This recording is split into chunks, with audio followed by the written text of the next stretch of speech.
Hello and welcome to the Lore of the Cards podcast, episode 1A, Uther, the podcast that uses Hearthstone as a vehicle to unpack the dense and sometimes complex lore of the Warcraft universe. As this is episode 1, I'll take this opportunity to explain the structure of the podcast. The majority of each episode will be spent unearthing the lore behind a specific hero, card, or even adventure. We'll finish up with a short trip to the Warcraft bestiary, crocolisk's, boars and harpies, oh my. Overall, I foresee episodes ranging from 10 to 30 minutes. For those of you in the know, you'll be aware this used to be a YouTube series. This podcast looks to deliver in-depth lore without the unnecessary waffle of the previous video series. Plus, turnaround should be quicker as editing is less of an issue. To start, we'll be working our way through the Hearthstone Heroes, beginning with the Lightbringer and default paladin hero, Uther.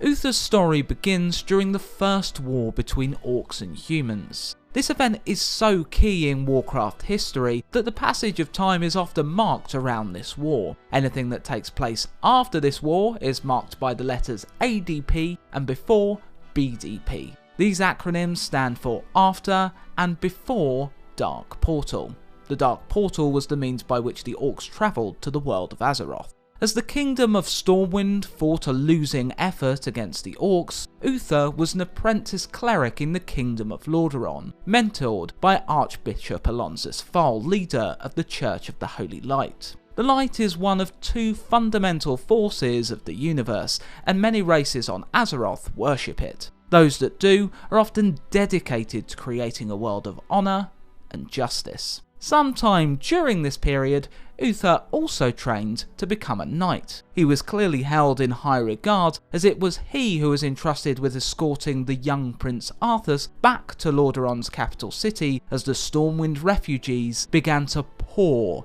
into the kingdom. With the refugees' arrival, tales were abound of the orcish horde's brutality, and all knew it would not be long before the baleful eyes of the horde fell upon Lordaeron.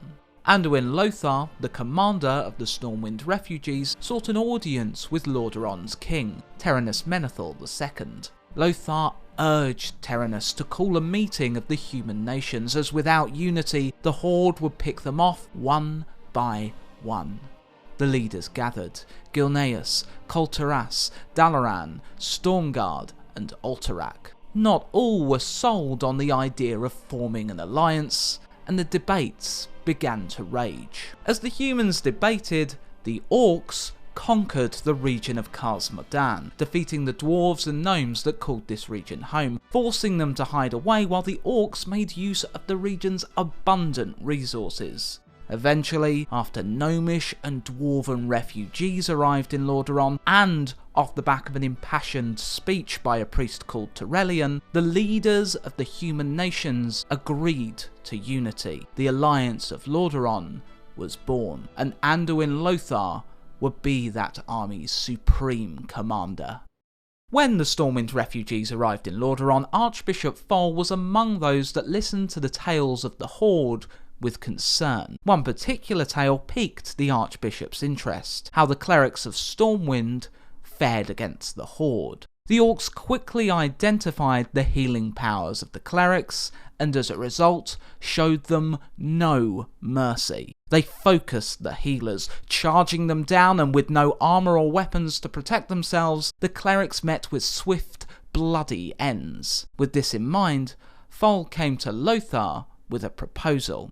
The Alliance's supreme commander was in need of champions whom every nation of the Alliance could rally behind. Each nation had different customs and ways of life, and Lothar needed to bind them as one. Clerics, with their ability to heal and inspire others, were an obvious choice, though their lack of martial prowess would make them easy targets for the horde. Fal proposed the creation of a new order, one that would be made up of humanity's best, skilled in the art of wielding the holy light, in leadership, and the arts of traditional warfare. With Lothar's permission, the Order of the Silver Hand, the first Paladins, was born, and the very first and leader of this new order was Uther.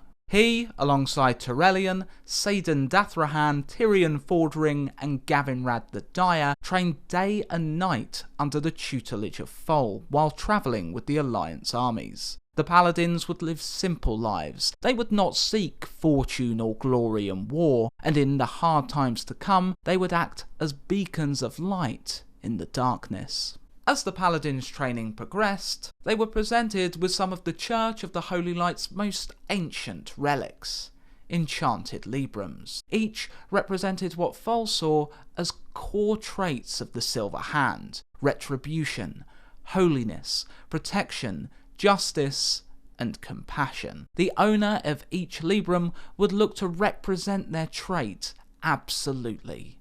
Uther was given the Libram of Justice. Lothar would frequently check on the progress of the Paladins and was extremely pleased with their development. He would come to name Uther and Turelion as his lieutenants. By 6 ADP, the Paladins were ready and the Alliance had expanded. Dwarves, gnomes and elves joined the humans just in time to meet the Horde in the first battle of the Second War in the region of the Hillsbrad foothills. The Horde aimed to cut through the foothills, making a beeline to conquer Lordaeron's capital. This was the first time many had seen the brutish orcs, and they quaked with fear as the seemingly unstoppable host drew ever closer. That changed when Uther and his paladins rode through the Alliance lines. The mere sight of the Holy Knights filled their allies with hope and bolstered their spirits. The Alliance were ready, and they met in battle with the Horde. Uther and the Paladins fighting alongside Lothar and cutting down many an adversary. During the Battle of Hillsbrad, the Alliance encountered a weapon of the Horde that up until now had been hidden from them. A fetid mist spread over the battlefield, and those that had been slain rose once more, launching themselves at those they had once called allies. This foul magic was the work of the Death Knights, undead figures upon skeletal horses. In the face of this darkness, Uther and the other paladins stepped forward. A blazing white light radiated from the paladins and swept over the battlefield, obliterating the reanimated corpses and sweeping away the Death Knights' mist. Thanks to the timely aid of the paladins, the Alliance was able to hold the line, the Horde and them evenly matched. This forced the Horde's war chief, Orgrim Doomhammer, to seek another route to the capital of Lordaeron, which would take a lot longer. The Second War raged on, and Uther took part in many a bloody battle for the Alliance. A paladin's work was not just to fight though, it was to comfort those in need. With this in mind, Uther set out for Caer Darrow in Darrowmere Lake, to aid and comfort those who had been suffering from the unrelenting war. However, on this mission, Uther not only found his forces beset by orcs, but also pirates from the nation of Alterac. Despite nearly losing his life, Uther was able to command his forces to victory over their adversaries in the battle at Darrowmere and capture several of the Alterac pirates. Uther discovered something devastating from interrogating the pirates back in Lordaeron's capital city. Lord Perinold, leader of the nation of Alterac, had betrayed the Alliance and sided with the orcs.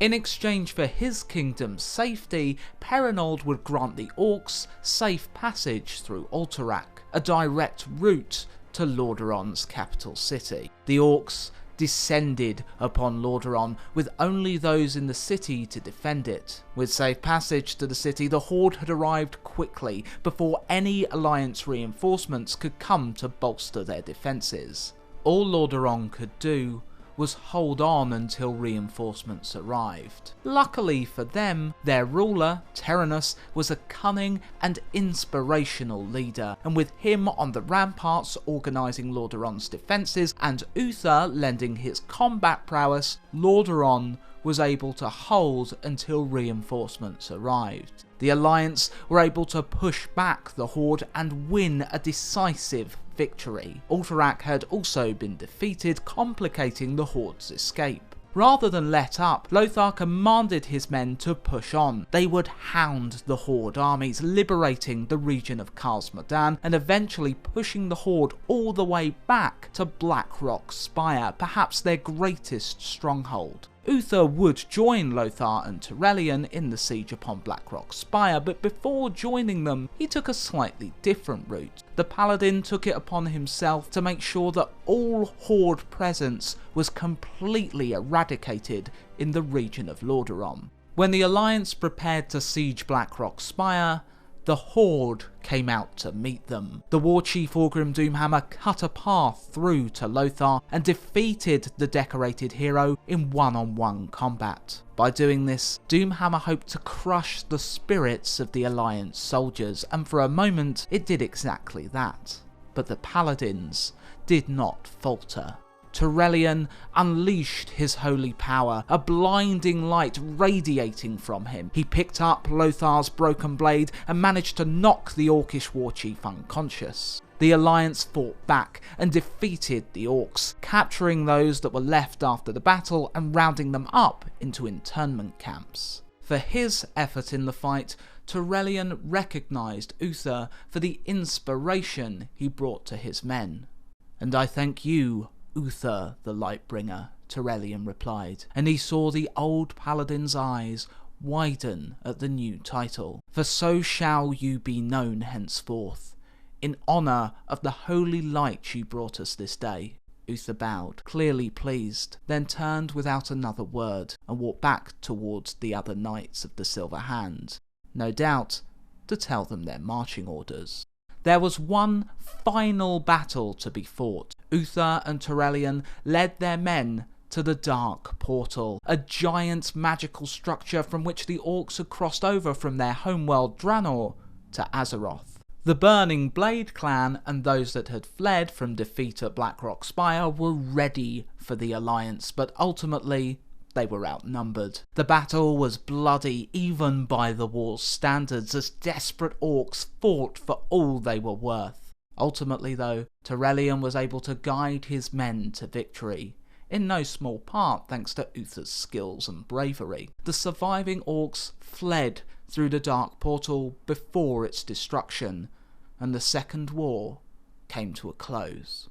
After the Second War, the Knights of the Silver Hand were stationed in Stormwind, their main base being the Cathedral of Light, a striking monument at the city's heart. Stormwind was still being rebuilt after it was sacked at the end of the First War. Uther and the Silver Hand were not wasted here.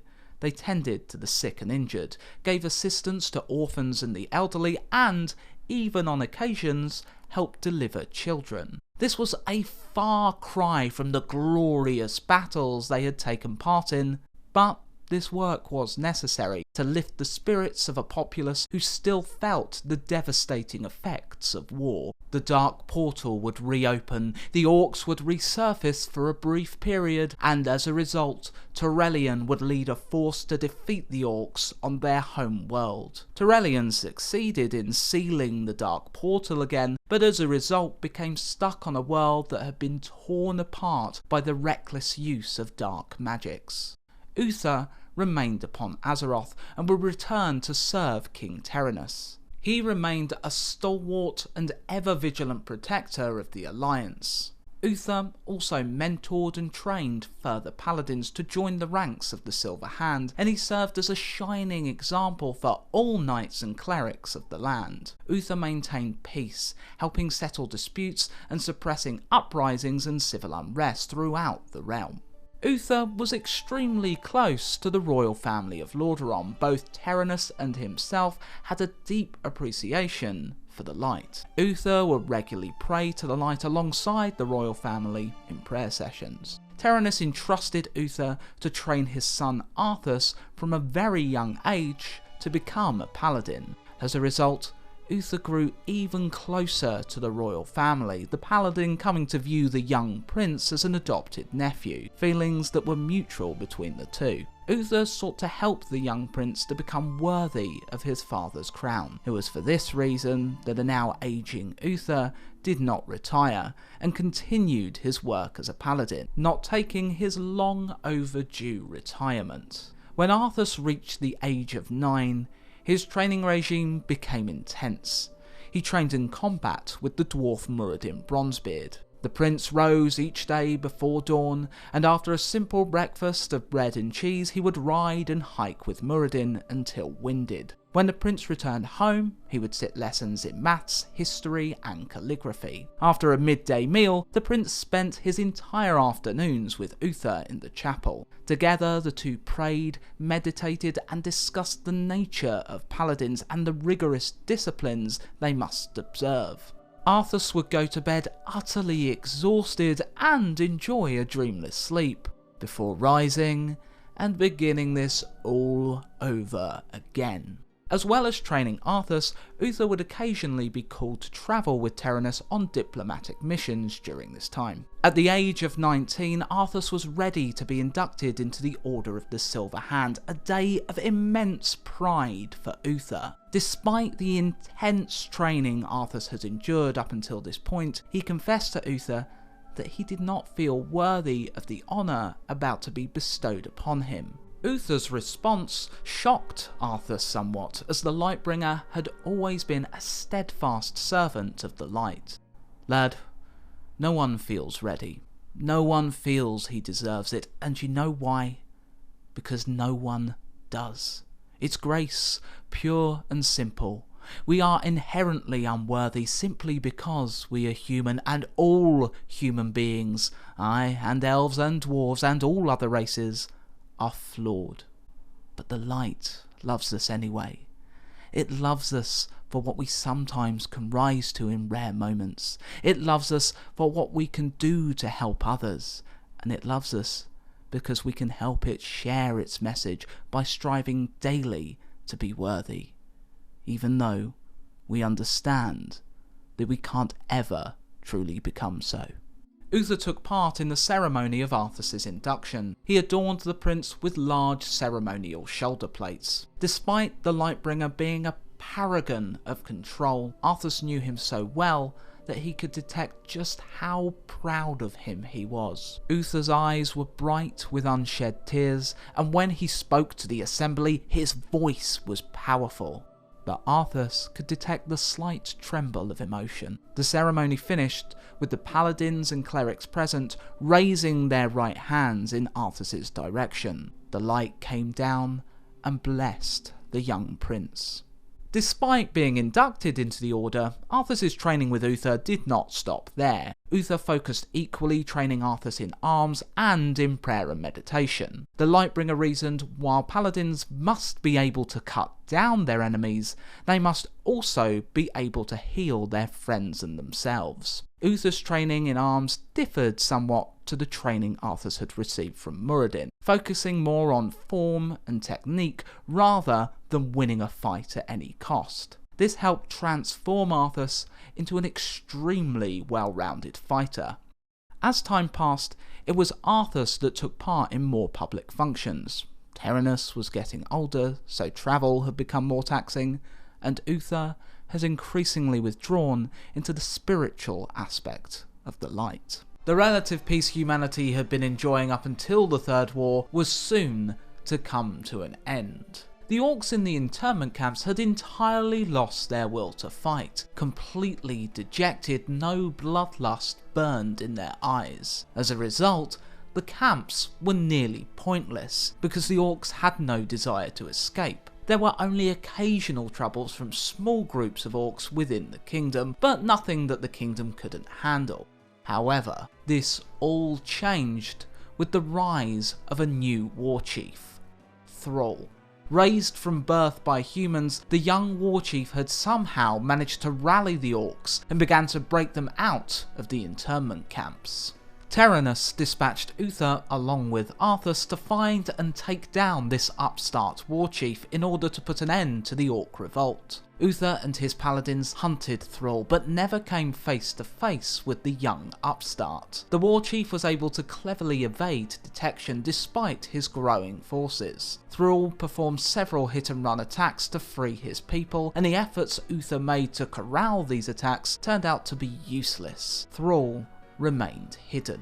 One day, news reached the Silver Hand that orcs had been present near the town of Hearthglen, which was under the watchful eye of Tyrion Fordring. While Tyrion thought the matter closed, his subordinates did not. So the Silver Hand sent Saidan Dathrahan to investigate. Usually this would have been deemed a minor threat, but with Thrall on the rise, they felt compelled to investigate. The humans went out searching and found an orc in an abandoned watchtower. Vastly outnumbered, the orc was beaten and restrained. Though the orc was caged and whipped, Tyrion came to the beast's aid. Much to the shock of Dathrahan, Tyrion wrestled a whip from a footman and beat the human instead. Tyrion claimed the orc had saved him, but no matter what his explanation, he had committed treason.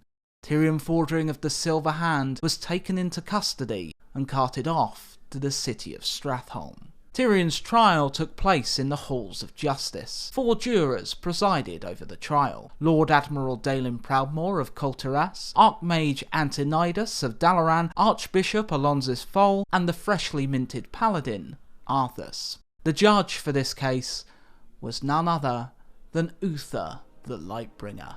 Uther opened proceedings by asking Tyrion how he pled. Guilty. Those in attendance broke out into raucous disdain, but the leader of the Silver Hand's booming voice was so commanding that he soon silenced them.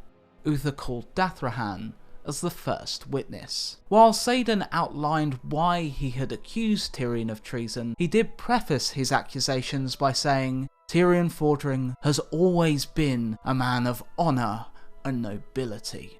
It clearly pained Dathrahan to bring this charge against Tyrion. Uther then asked if anyone present could confirm Dathrahan's testimony. One of Tyrion's subordinates, Bartholus, eagerly sought to stitch up his former superior, clearly trying to gain favour with the Silver Hand. On the contrary, this willingness to disrespect his old superior disgusted both Uther and Dathrahan. Either way, Uther pressed on with the investigation. When Bartholus's testimony quickly became venomous, Uther swiftly took control of the situation, his commanding voice silencing the junior paladin and striking the fear of God in him. An embarrassed Bartholus slunk back to his seat. Uther then allowed Tyrion to speak. The orc, Eitrig, was now scheduled for execution, but Tyrion explained that Eitrig once saved his life, and in exchange Tyrion had agreed to let the orc live in peace, swearing to do so on his honour as a paladin. Upon hearing this, Uther went to the jury and discussed the case with them, quite forcefully it seemed. When Uther returned, he had clearly been arguing on Tyrion's behalf, taking into account the paladin's years of service as well as their friendship. Uther respected Tyrion's honour as a paladin. The sentence should have carried the punishment of execution, but Uther offered Tyrion a full pardon if he disavowed his oath to the orc. Tyrion could not disavow the orc, as that would betray everything he as an honourable man held dear. Uther was clearly anguished over Tyrion's words, but must still deliver the paladin's punishment. Tyrion was cast out of the Silver Hand, excommunicated from the light, and sent into exile. As a final mercy to his old friend, Uther told Tyrion that his wife and son could remain in the kingdom rather than join him in exile if they so wished. Still, the kingdom of Lordaeron had not been able to track down the elusive new warchief of the Horde, Thrall. But this was only the first in a series of new tribulations. The orcs in general had become more bold. Uther was sent to organise the defence of the village Strambrad, which was soon to be beset by raiding Blackrock clan orcs. Uther was pleased and honoured to be joined in the defence by his protégé, Arthas. Uther moved with his forces toward the Orcish base, instructing Arthas to defend the village and meet with him after. Arthas was able to lead a small force of footmen to Strombrad as well as successfully defend the town. However, because they arrived midway through the attack, innocent townsfolk had already been killed and several captured. Arthas arrived at Uther's base, which he had established just beyond the village. Uther told the prince he had arrived just in time, as he had sent 2 of his best knights to parley with the Orcish leader. As Uther said this, 2 horses rode into the base, riderless. Uther was somewhat exasperated, lamenting that the orcs would never surrender. Arthas forcefully asked Uther why they didn't just crush them, to which Uther replied that they were paladins. Vengeance should not be a part of who they are, or they would be no better than the orcs. However, Uther did see the need for violence on this occasion, and asked Arthas to lead the attack while he defended the base camp. Arthas was honoured to take this on, and by the time he had readied his men, the leader of the Blackrock Orcs, a blade master, came to taunt the humans. The warlocks of his clan had spoken that soon demons would rain from the sky. Uther had heard this talk of demons before, and with one mighty swing of his hammer, struck the orc. The orc disappeared into smoke. Only an illusion, and the actual Blade Master went about sacrificing innocent villagers to appease the orcs' demon masters. Perhaps it was the unsuccessful parley, or perhaps Arthas could hear the cries of his people through the woods, but he grew more and more incensed as the senseless killings continued. Arthas charged through the woodland area and made the orcs pay for what they had done to his people, striking several down in battle, including taking the life of the Blade Master. Uther congratulated Arthas on a solid victory, but Arthas was worried. The orcs appeared to have been trying to summon demons. Uther told the prince not to worry, as they had defeated the orcs' demons long ago. It was time the 2 men went and rested.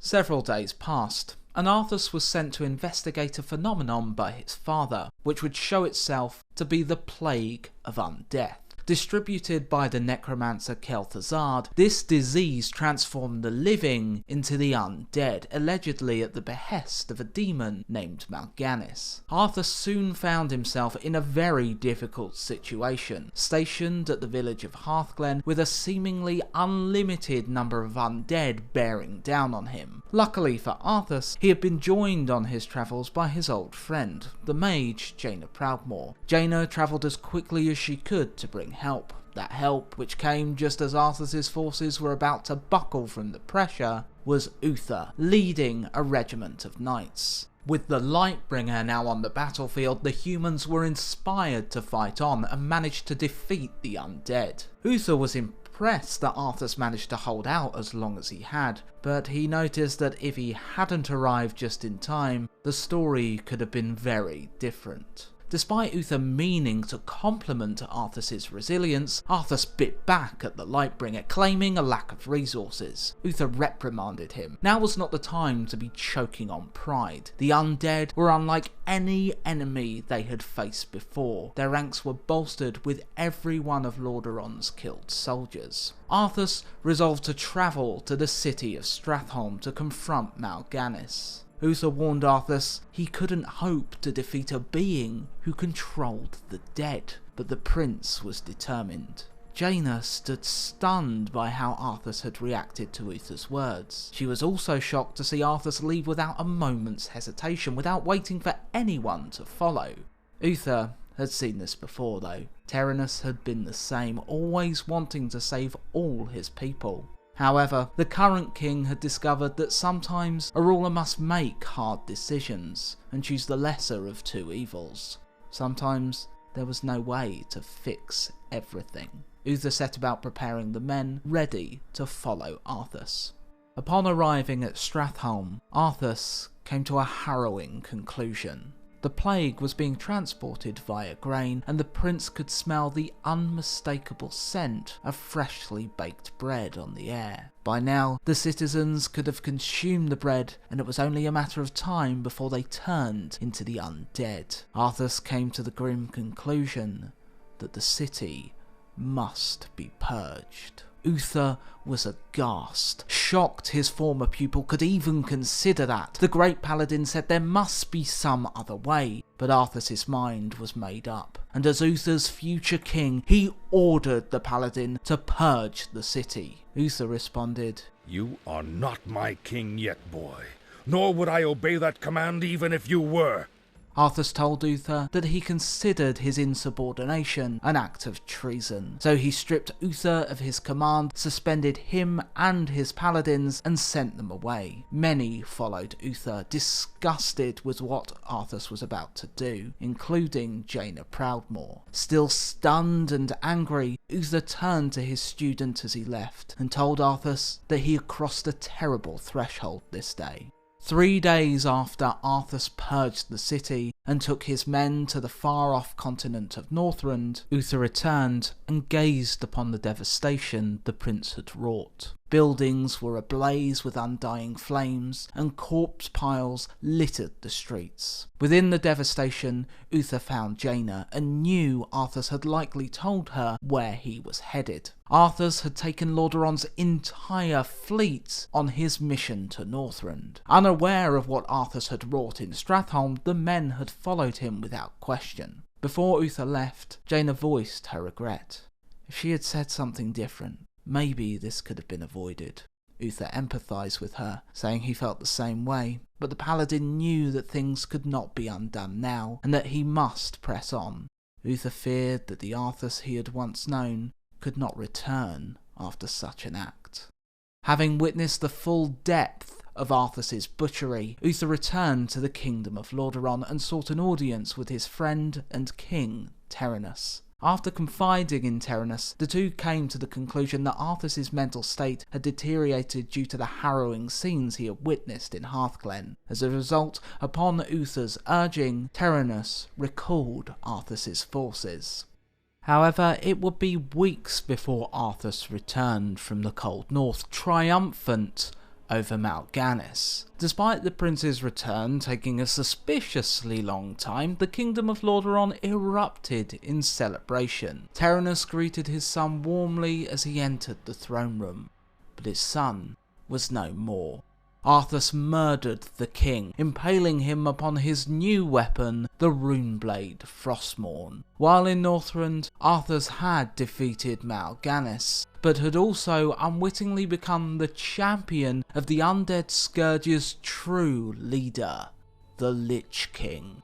Uther was utterly devastated when the news of events reached his ears. He had lost 2 friends to darkness that day. Arthas had been claimed by the forces of evil, and the kindly Terenas had been betrayed and murdered by a son whom he had loved dearly. After Terenas' remains were cremated and contained within a magical urn, Uther resolved to protect the remains of his old friend, guarding them within the town of Anderhall. In service of his new master, Arthas swept through the kingdom. While the soldiers of the Undead Scourge reduced villages to wooden skeletons and raised yet more undead to join their ranks, Arthas was collecting the remains of Kel'Thuzad, a servant of the Lich King whom Arthas had previously slain. But now, the Lich King wanted his champion to resurrect Kel'Thuzad. However, the remains would not survive the trip that was needed to resurrect a being as powerful as Kel'Thuzad. So Arthas needed a container to preserve the body parts.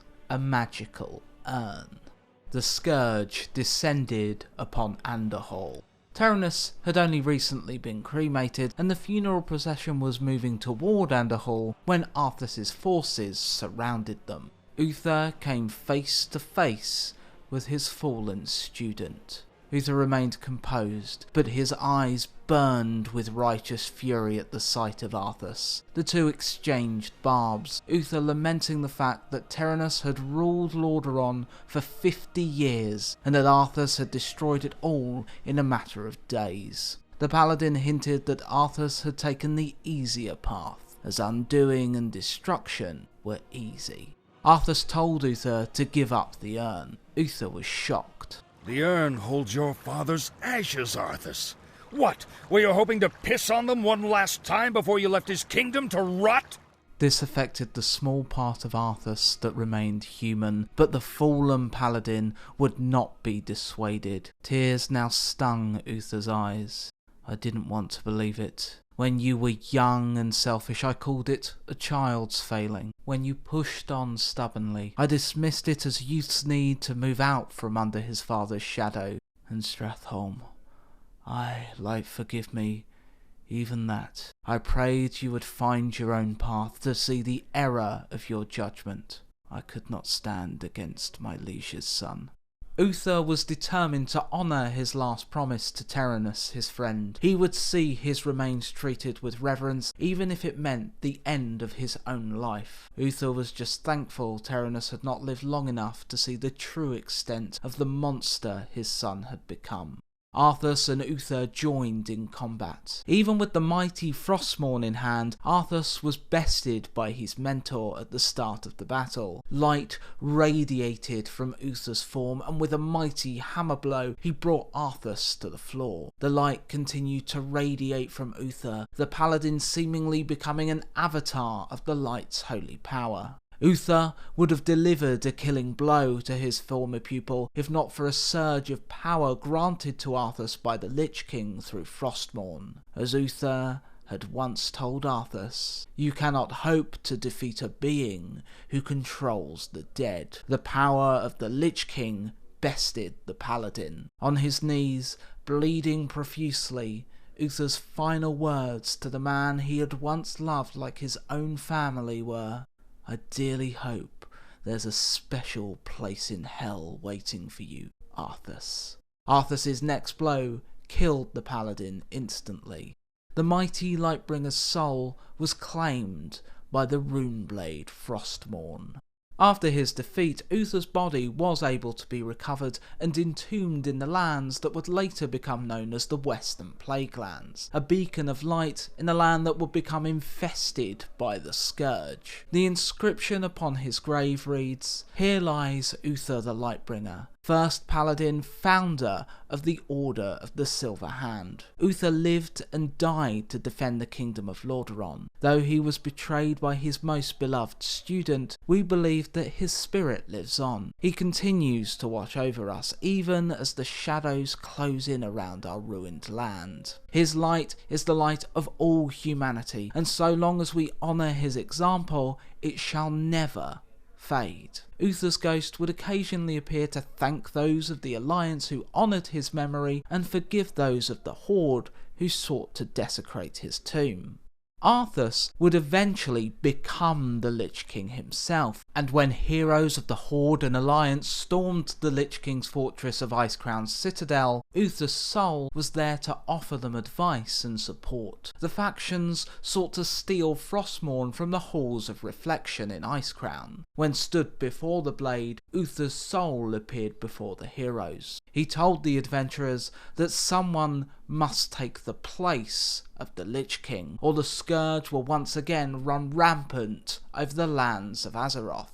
As well as that, the Lich King can only be defeated in the place of his creation, the Frozen Throne. With Arthas's defeat, Uther's soul was set free, and the warrior Bolvar Fordragon took up the mantle of Lich King. Uther's legacy remains strong to this day. When Stormwind saw large portions of the city burned down due to an attack from the Black Dragon aspect Deathwing, a statue of Uther was erected in front of the city's cathedral.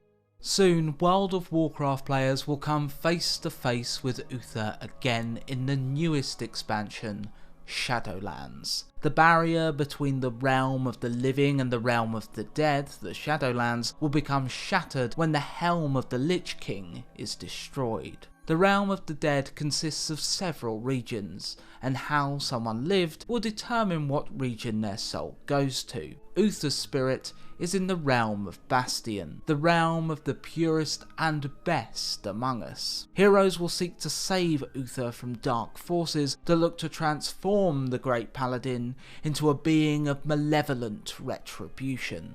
And so ends the tale of Uther the Lightbringer so far. I really hope you enjoyed this podcast. If you did, why not show it some love on whatever platform you may be listening to it on now? Like and subscribe on YouTube, leave a review on iTunes, or follow on Spotify. Anything you can do to support would be awesome. I thought it might be fun to give my personal opinion on the characters as we go through them. I usually really love evil characters, or characters with a dark edge to them, and the idea of doing horrible deeds for the greater good. Uther is a rare, pure good guy whom I absolutely love. He is everything he preaches, and is in no way a hypocrite, sometimes to his own detriment. For example, at Stratholme he does not fight Arthas due to his unbreakable loyalty to Terenas. Uther's flaw is that he is too much of a good guy, but he isn't an annoying goody-goody in my opinion. He is more than willing to bring righteous fury down upon his enemies if need be. He's pretty damn awesome, and it's clear to see why his return to the Warcraft games at BlizzCon was met with emphatic cheers. Thank you for listening, and I hope you tune in next time for when we begin to look into a hero that is perhaps the very antithesis of Uther. Goodbye.